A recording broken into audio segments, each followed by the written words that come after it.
प्राचीन भारत के इतिहास को हम लोग लूसेंट के नए एडिशन से कर रहे हैं। प्राचीन भारत में हम लोग अब यादव वंश पढ़ेंगे जो पेज नंबर 24 पर है। यादव वंश। देवगिरी के यादव वंश की स्थापना भील पंचम ने की। इसकी राजधानी देवगिरी थी। इस वंश का सबसे प्रतापी राजा सिंधण जो कि 1210 से 1246 ईस्वी तक था। इस वंश का अंतिम स्वतंत्र शासक था रामचंद्र, जिसने अलाउद्दीन के सेनापति मलिक काफूर के सामने आत्मसमर्पण कर दिया। संगीत शास्त्री सारंग देव राजा सिंधन के दरबारी थे, जिन्होंने संगीत रत्नाकर नामक ग्रंथ की रचना की। होयसल वंश। द्वार समुद्र के होयसल वंश की स्थापना विष्णुवर्धन ने की थी। होयसल वंश यादव वंश की एक शाखा थी। बेलूर में चेन्ना केशव मंदिर का निर्माण विष्णुवर्धन ने 1117 ईस्वी में किया था।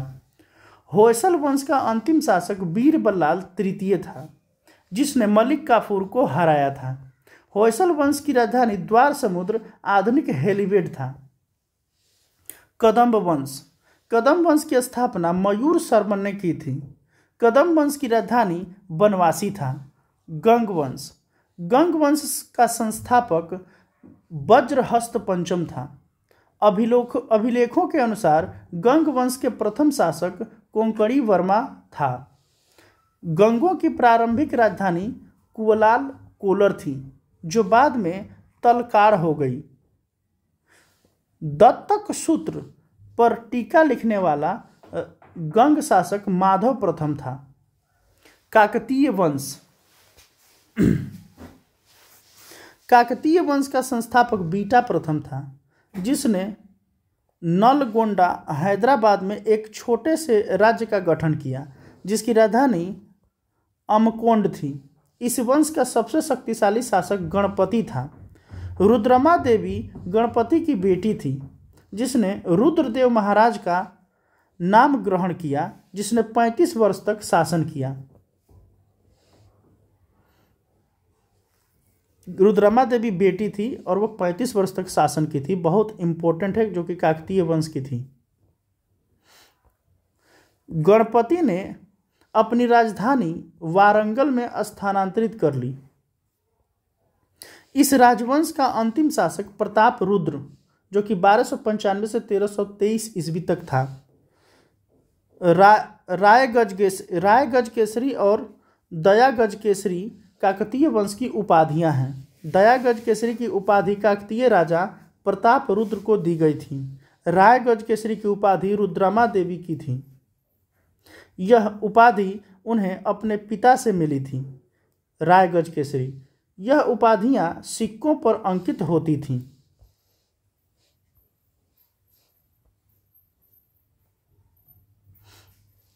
सीमावर्ती राजवंशों का अभ्युदय। अभी हम लोग पाल वंश पढ़ेंगे। पाल वंश का संस्थापक गोपाल था 750 ईस्वी में। इस वंश की राजधानी मुंगेर थी, जो कि बिहार का एक जिला है, गंगा नदी के किनारे। पाल शासक बौद्ध धर्म के अनुयायी थे। गोपाल उदंतपुरी विश्वविद्यालय की स्थापना की थी। पाल वंश का सबसे महान शासक धर्मपाल था, जिसने विक्रमशिला विश्वविद्यालय की स्थापना की। कनौज के लिए त्रिपक्षीय संघर्ष पाल वंश, गुर्जर प्रतिहार एवं राष्ट्रकूट वंश के बीच हुआ। इसमें पाल वंश की ओर से सर्वप्रथम धर्मपाल शामिल हुआ। 11वीं सदी के गुजराती कवि सोडल ने धर्मपाल को उत्तरापथ स्वामी की उपाधि से संबोधित किया। सोमपुर महाविहार का निर्माण धर्मपाल ने करवाया था। उदंतपुरी, जो कि बिहार में है, प्रसिद्ध बौद्ध मठ का निर्माण देवपाल ने करवाया था। जावा के शैलेंद्र वंशी शासक बालपुत्र देव के अनुरोध पर देवपाल ने उसे नालंदा में एक बौद्ध विहार बनवाने के लिए 5 गांव दान में दिए थे। गौड़ी रीति नामक साहित्यिक विद्या का विकास पाल शासकों के समय में हुआ। सेन वंश। सेन वंश की सेन वंश की स्थापना सामंत सेन ने राढ़ में की थी। इसकी राजधानी नदिया लखनौती थी। सेन वंश के प्रमुख शासक विजय सेन, बल्लाल सेन एवं लक्ष्मण सेन थे। सेन वंश का प्रथम स्वतंत्र शासक विजय सेन था। शैव धर्म का अनुयायी था ये। दान सागर एवं अद्भुत सागर नामक ग्रंथ की रचना सेन शासक बल्लाल सेन ने की थी। अद्भुत सागर को लक्ष्मण सेन ने पूर्ण रूप दिया था। जो कि किताब था, इसको लक्ष्मण सेन ने पूर्ण रूप यानी कि पूरा लिखा था इसको। लक्ष्मण सेन की राज्यसभा में गीत गोविंद के लेखक जयदेव, पवनदूत के लेखक धोई एवं ब्राह्मण सर्वस्व के लेखक हलायुद्ध रहते थे।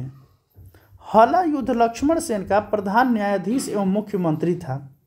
विजय सेन ने देवपाड़ा में प्रद्युम्नेश्वर मंदिर यानी कि शिव की विशाल मंदिर की स्थापना की। सेन राजवंश प्रथम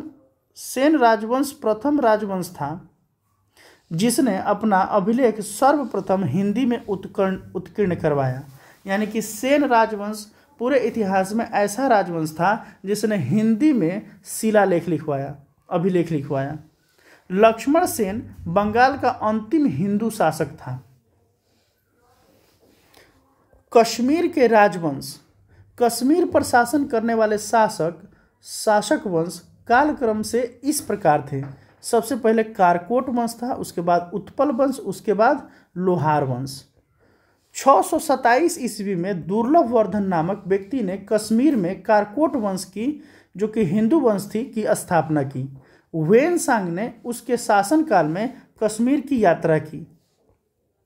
कारकोट वंश का सबसे शक्तिशाली राजा ललितादित्य मुक्तापीड़ा था। कश्मीर का मार्तंड मंदिर का निर्माण ललितादित्य मुक्तापीड़ के द्वारा करवाया गया था।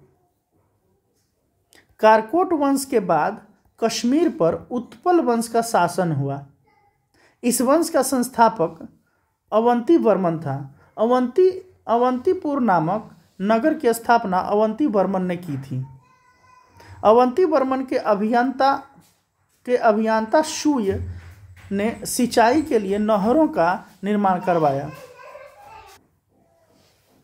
980 ईस्वी में उत्पल वंश की रानी दिद्दा एक महत्वाकांक्षी शासिका हुई। उत्पल वंश के बाद कश्मीर पर लोहार वंश का शासन हुआ।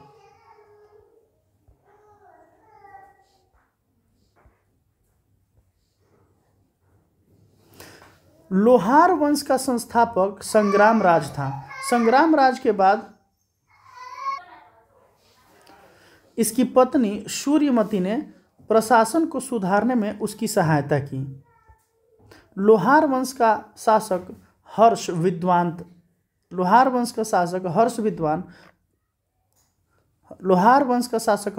विद्वान कवि तथा कई भाषाओं का ज्ञाता था।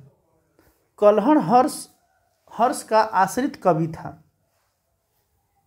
कल्हण जो था वो हर्ष का आश्रित कवि था जिसने राजतरंगिणी की रचना की थी। जयसिंह लोहार वंश का अंतिम शासक था जिसने 1128 ईस्वी से 1155 ईस्वी तक शासन किया। जयसिंह के शासन के साथ ही कल्हण की राजतरंगिणी की विवरण समाप्त हो जाता है।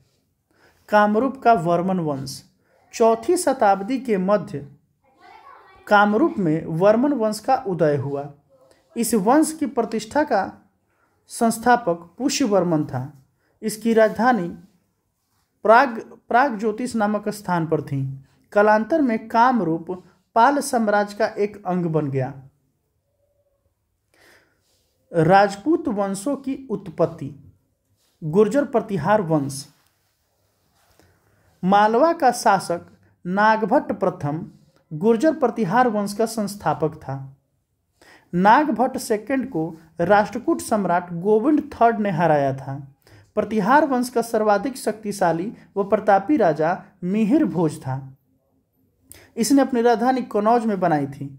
विष्णु भक्त था। विष्णु के सम्मान में आदि वराह की उपाधि ग्रहण की। राजशेखर प्रतिहार शासक महेंद्रपाल के दरबार में रहते थे। इस वंश का अंतिम राजा यशपाल 1036 ईस्वी था। दिल्ली नगर की स्थापना तोमर नरेश आनंगपाल ने 11वीं सदी में के मध्य में की। नोट: अरब यात्री सुलेमान प्रतिहार राजा वत्सराज के शासनकाल में भारत आया था। गढ़वाल राठौर राजवंश। गढ़वाल वंश का संस्थापक चंद्रदेव था। इसकी राजधानी वाराणसी थी। इस वंश का सर्वाधिक शक्तिशाली राजा गोविंद चंद्र था। इसका मंत्री लक्ष्मीधर शास्त्रों का प्रकांड पंडित था, जिसने कृत्यकल्पतरु नामक ग्रंथ लिखा। गोविंद चंद्र की एक रानी कुमार देवी ने सारनाथ में धर्मचक्र जिन विहार बनवाई। पृथ्वीराज तृतीय ने स्वयंवर से जयचंद की पुत्री संजोगिता का अपहरण कर लिया था। इस वंश का अंतिम शासक जयचंद था, जिसे गोरी ने 1194 ईस्वी में के चंदावर युद्ध में मार डाला। चाहमान या चौहान वंश। चौहान वंश का संस्थापक वासुदेव था। इस वंश की प्रारंभिक राजधानी अहिक्षत्र थी। बाद में अजयराज द्वितीय ने अजमेर नगर की स्थापना की, उसे राजधानी बनाया। इस वंश का सबसे शक्तिशाली शासक अर्णोराज के पुत्र विग्रहराज चतुर्थ बीसलदेव 1153 से 1163 ईस्वी हुआ, जिसने हरिकेली नामक संस्कृत नाटक की रचना की। सोमदेव विग्रहराज 6 के राजकवि थे। विग्रहराज 4 के चतुर्थ के राजकवि थे सोमदेव। इन्होंने ललित विग्रहराज नामक नाटक लिखा। 2.5 दिन का झोपड़ा नामक मस्जिद शुरू में विग्रहराज 4 द्वारा निर्मित एक विद्यालय था। ओ माय गॉड, देखिए यहाँ पर 2.5 दिन का झोपड़ा बेसिकली ये बनवाया गया था कुतुबुद्दीन ऐबक के द्वारा, ठीक है। और 2.5 दिन का झोपड़ा ये विग्रहराज चतुर्थ का यह एक विद्यालय था। पृथ्वीराज थर्ड इस वंश का अंतिम शासक था। चंद्रवरदाई पृथ्वीराज तृतीय का राजकवि था, जिसकी रचना पृथ्वीराज रासो है। रणथंभौर के जैन मंदिर का शिखर पृथ्वीराज थर्ड ने बनवाया था। तराइन का प्रथम युद्ध 1191 ईस्वी में हुआ, जिसमें पृथ्वीराज तृतीय की विजय एवं गौरी की हार हुई।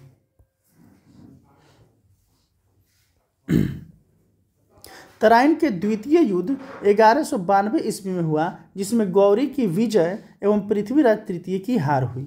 परमार वंश। परमार वंश का संस्थापक उपेंद्र राज था। इसकी राजधानी धारा नगरी थी। प्राचीन राजधानी उज्जैन थी। परमार वंश का सर्वाधिक शक्तिशाली शासक राजा भोज था। राजा भोज ने भोपाल के दक्षिण में भोजपुर नामक झील का निर्माण करवाया। नैषधीय चरित के लेखक श्रीहर्ष व प्रबंध चिंतामणि के लेखक मेरुतुंग थे। राजा भोज ने चिकित्सा, गणित, व्याकरण अनेक ग्रंथ लिखे। भोज कृत युक्ति कल्पतरु में वास्तुशास्त्र के साथ साथ विविध वैज्ञानिक यंत्रों व उसके उपयोग का उल्लेख है। नवसाहस सांचरित के रचयिता पद्मगुप्त, 10 रूपक के रचयिता धनंजय, धनिक, हलायुद्ध एवं अमित गति जैसे विद्वान वाक्यपति मुंज के दरबार में रहते थे। कविराज की उपाधि से विभूषित शासक था राजा भोज। भोज ने अपनी राजधानी सरस्वती मंदिर का निर्माण करवाया था। भोज ने अपनी राजधानी में सरस्वती मंदिर का निर्माण करवाया था। आजकल सरस्वती पूजा है, कल, तो याद रखिएगा कि सरस्वती मंदिर का निर्माण करवाया था भोज ने, राजा भोज ने। इस मंदिर के परिसर में संस्कृत विद्यालय भी खोला गया था। राजा भोज के शासनकाल में धारा नगरी विद्या व विद्वानों का प्रमुख केंद्र थी। इसने चित्तौड़ में त्रिभुवन नारायण मंदिर का निर्माण करवाया था। भोजपुर नगर की स्थापना राजा भोज ने की थी। परमार वंश के बाद तोमर वंश का, उसके बाद चहमान वंश का, और अंततः 1297 ईस्वी में अलाउद्दीन खिलजी के सेनापति नसरत खां और उलू खां ने मालवा पर अधिकार कर लिया। चंदेल वंश। प्रतिहार साम्राज्य के पतन के बाद बुंदेलखंड की भूमि पर चंदेल वंश का स्वतंत्र राजनीतिक इतिहास प्रारंभ हुआ। बुंदेलखंड का प्राचीन नाम जोजाक भुक्ती है। चंदेल वंश का संस्थापक नन्नुक 831 ईस्वी था। इसकी राजधानी खजुराहो थी। प्रारंभ में इसकी राजधानी कालिंजर महोबा थी। राजा धंग ने अपनी राजधानी कलिंजर से खजुराहो स्थानांतरित की थी। चंदेल वंश का प्रथम स्वतंत्र एवं सबसे प्रतापी राजा यशोवर्मन था। यशोवर्मन ने कनौज पर आक्रमण कर प्रतिहार राजा देवपाल को हराया था तथा उससे एक विष्णु की प्रतिमा प्राप्त की, जिसे उसने खजुराहो के विष्णु मंदिर में स्थापित की। धंग जिन्ननाथ, विश्वनाथ एवं वैद्यनाथ मंदिर का निर्माण करवाया था। कंदरिया महादेव मंदिर का निर्माण धंग देव द्वारा 999 ईस्वी में किया गया। धंग ने गंगा जमुना के संगम में शिव की आराधना करते हुए अपने शरीर का त्याग दिया। चंदेल शासक विद्याधर ने कनौज के प्रतिहार शासक राज्यपाल की हत्या कर दी, क्योंकि उसने महमूद के आक्रमण का सामना किए बिना ही आत्मसमर्पण कर दिया। विद्याधर ही अकेला ऐसा भारतीय नरेश था जिसने महमूद गजनी की महत्वाकांक्षाओं को सफलतापूर्वक प्रतिरोध किया। विद्याधर ही एक ऐसा अकेला भारतीय नरेश था जिसने महमूद गजनी की महत्वाकांक्षाओं को सफलतापूर्वक प्रतिरोध किया। चंदेल शासक कीर्तिवर्मन की राज्यसभा में रहने वाले कृष्ण मिश्र ने प्रबोध चंद्रोदय की रचना की थी। इन्होंने महोबा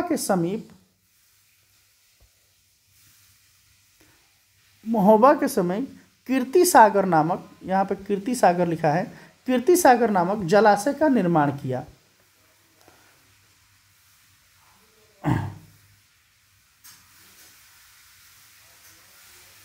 यहाँ पे अष्टाउढ़ नामक 2 सेनानायक परम मरदेव के दरबार में रहते थे, जिन्होंने पृथ्वीराज, थोड़ा सा यहाँ पे PDF गड़बड़ हो गया है, सो इसके लिए थोड़ा सा सपोर्ट कीजिएगा। जिन्होंने पृथ्वीराज चौहान के साथ युद्ध करते हुए अपनी जान गंवाई थी। चंदेल वंश का अंतिम शासक परमार्द देव ने 1202 में कुतुबुद्दीन ऐबक की अधीनता स्वीकार कर ली। इस पर उसके मंत्री अजय देव ने उसकी हत्या कर दी। कुतुबुद्दीन ऐबक की अधीनता स्वीकार करने के कारण उसको हत्या कर दिया गया। नोट: चंदेल वंश के शासक यशोवर्मन ने 954 ईस्वी में लक्ष्मण मंदिर का निर्माण करवाया था। इस मंदिर की योजना पंचायतन किस्म की है। पंचायतन किस्म का मतलब 5 इसमें देवता होते हैं। एक अर्धमंडप, एक मंडप, एक महामंडप, विमान सहित गर्भगृह है। हर हिस्से की, देखिए, एक मंदिर का यही स्ट्रक्चर होता है, एक अर्धमंडप, मंडप, महामंडप और विमान सहित गर्भगृह। हर हिस्से की अपनी अलग छत है, जो पीछे की ओर उठी हुई है। गर्भगृह की बाहरी दीवारें और प्रदक्षिणा पथ की बाहरी एवं भीतरी दीवारें प्रतिमाओं से सजी हुई हैं। बाहरी दीवारें अनेक देवी देवताओं की प्रतिमाओं तथा कामोद्दीप आकृतियों से सुसज्जित हैं। खजुराहो के मंदिर अपनी कामुक प्रतिमाओं के लिए प्रसिद्ध हैं। मंदिर के चारों कोनों पर देवालय बने हैं, जिनमें 3 देवालयों में विष्णु की और एक में सूर्य की प्रतिमा है, जिसे देवालय की छत पर बनी केंद्रीय प्रतिमा से पहचाना जा सकता है। सोलंकी वंश अथवा गुजरात के चालुक्य शासक। सोलंकी वंश का संस्थापक मूलराज प्रथम था। इसकी राजधानी अनहिलवाड़ थी। मूलराज प्रथम शैव धर्म का अनुयायी था। भीम प्रथम के शासनकाल में महमूद गजनी ने सोमनाथ के मंदिर पर आक्रमण किया। भीम प्रथम के शासनकाल में महमूद गजनी ने सोमनाथ मंदिर पर आक्रमण किया। सोमनाथ मंदिर पर कब आक्रमण किया गया आप बताइए। भीम प्रथम के सामंत बिमल ने आबू पर्वत पर दिलवाड़ा का प्रसिद्ध जैन मंदिर बनवाया था। भीम प्रथम ने। सोलंकी वंश का प्रथम शक्तिशाली शासक जयसिंह सिद्धराज था। प्रसिद्ध जैन विद्वान हेमचंद्र जयसिंह सिद्धराज के दरबार में था। माउंट आबू पर्वत राजस्थान पर एक मंडप बनाकर जयसिंह सिद्धराज ने अपने 7 पूर्वजों की गजारोही मूर्तियों की स्थापना की। मोढेरा के सूर्य मंदिर का निर्माण सोलंकी राजाओं के शासनकाल में हुआ था। मोढेरा के सूर्य मंदिर का निर्माण सोलंकी राजाओं के शासनकाल में हुआ था। सिद्धपुर में रुद्र महाकाल के मंदिर का निर्माण जयसिंह सिद्धराज ने किया था।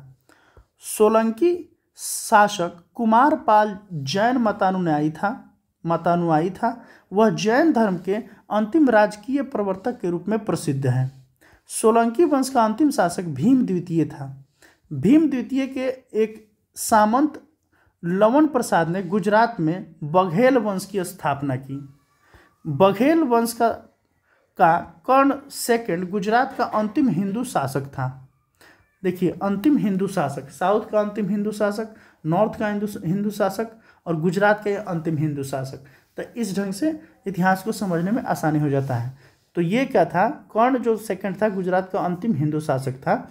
इसने अलाउद्दीन खिलजी की सेनाओं का मुकाबला किया था। अच्छा, कलचुरी या फिर चेदी राजवंश। कलचुरी वंश का संस्थापक कोक्कल था। इसकी राजधानी त्रिपुरी थी। कलचुरी वंश एक शक्तिशाली शासक गंगेय देव था, जिसने विक्रमादित्य की उपाधि धारण की। पूर्व मध्यकाल में स्वर्ण सिक्कों के विलुप्त हो जाने के पश्चात इन्होंने सर्वप्रथम इसे प्रारंभ करवाया था। कलचुरी वंश का सबसे महान शासक कर्णदेव था, जिसने कलिंग पर विजय प्राप्त की और त्रिलिंगाधिपति की उपाधि धारण की। प्रसिद्ध कवि राजशेखर कलचुरी के दरबार में ही रहते थे। सिसोदिया वंश के शासक अपने आप को सूर्यवंशी कहते थे, जो मेवाड़ पर शासन करते थे। मेवाड़ की राजधानी चित्तौड़ थी। अपनी विजयों के उपलक्ष्य में विजय स्तंभ का निर्माण राणा कुंभा ने चित्तौड़ में करवाया था। खतौली का युद्ध 1518 में राणा सांगा व इब्राहिम लोदी के बीच हुआ। दोस्तों, अभी हम लोग पूरी तरह से प्राचीन भारत को ख़त्म कर दिए। हम लोग दूसरे वीडियो में मध्यकालीन भारत का इतिहास पढ़ेंगे। मध्यकालीन भारत के इतिहास का एक अपना प्लेलिस्ट होगा। अगर आपको अच्छा लगता होगा तो सब्सक्राइब और लाइक जरूर कीजिएगा। Thank you so much.